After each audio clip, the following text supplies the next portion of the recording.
Well, for more, joining me here now in Los Angeles is Clayton Dubey. He is the director of the U.S.-China Institute at the University of Southern California. And in San Francisco, Philip Yoon, the executive director and chief operating officer of the Ploughshares Fund.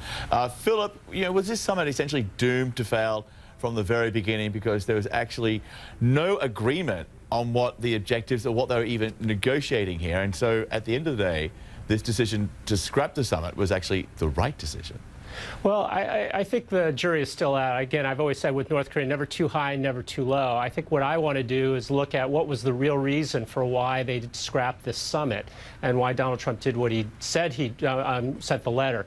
If he believes it's because the North Koreans didn't show up, I think they've definitely misread the North Koreans. Bumps in the road always happen. I remember the first set of negotiations I was in the North Koreans with. After the first meeting, the next day they never showed up as well. And then the next day they were 3 hours late. So they may have misinterpreted. That's a possibility.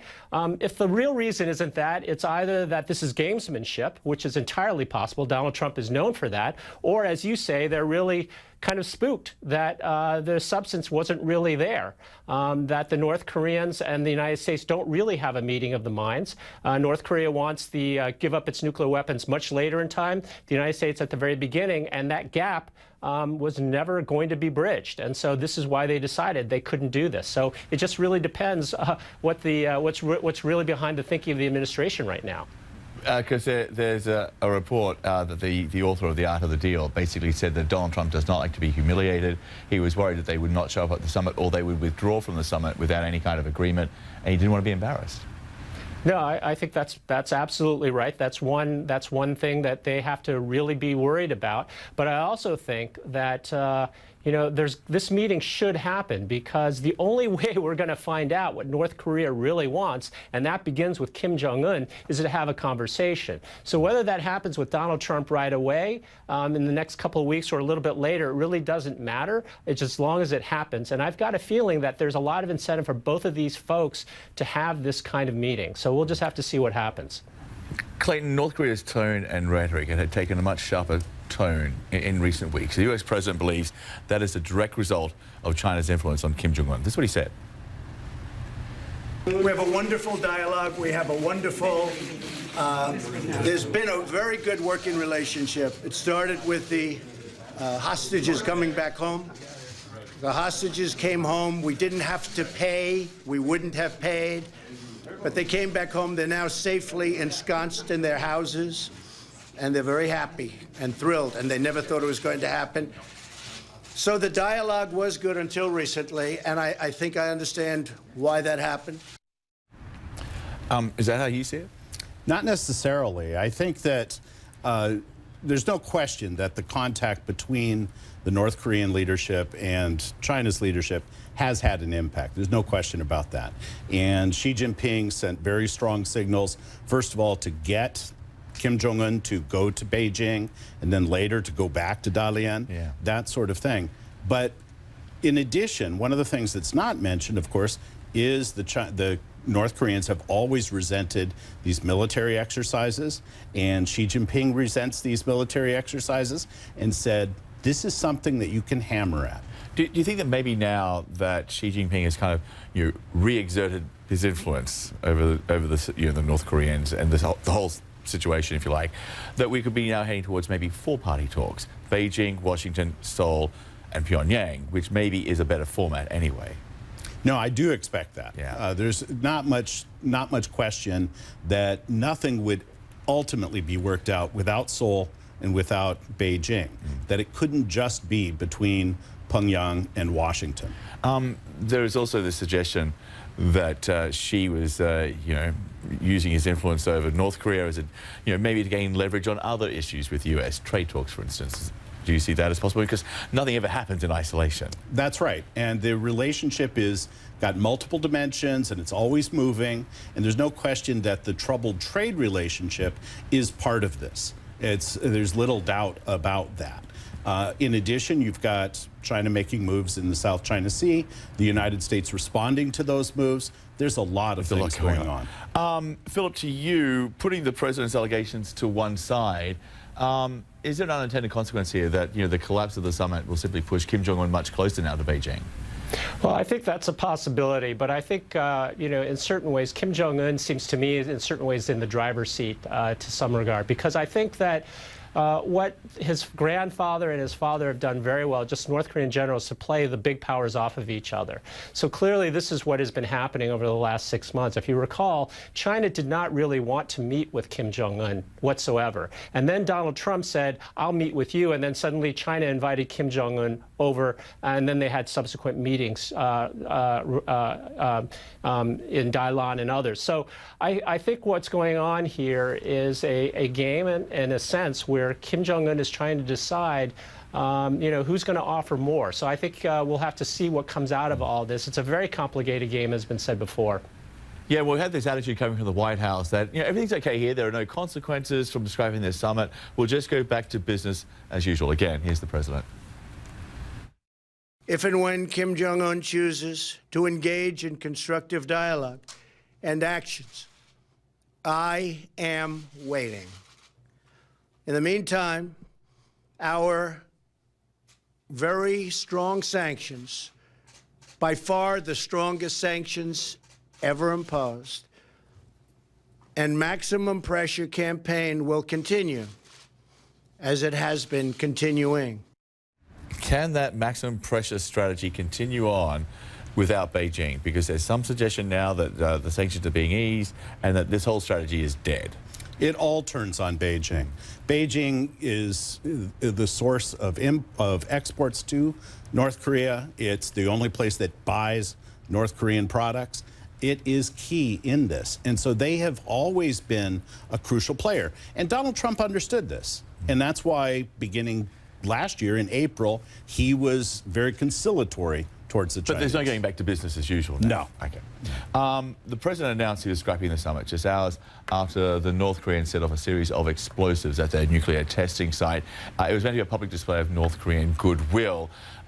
Destruction of 3 tunnels at the site, apparently making it no longer operational. Only there are many doubts that is in fact the case. There was no one there from the UN, there was no one there from a nuclear watchdogs, for instance, but we did have CNN's Will Ripley, one of a handful of journalists, who has this report.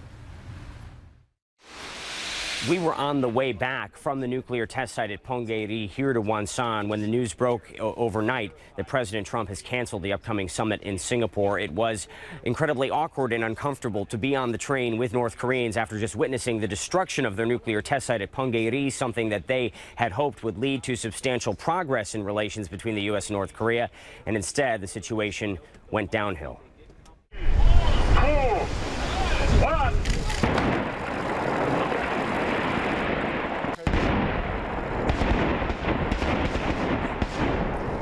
I'm here at North Korea's nuclear test site at Punggye-ri, a place that foreign journalists have never been allowed before. And we are here, the North Korean government says, to witness the destruction of this site. They say it will never be able to be used again. With each powerful explosion, the earth shakes.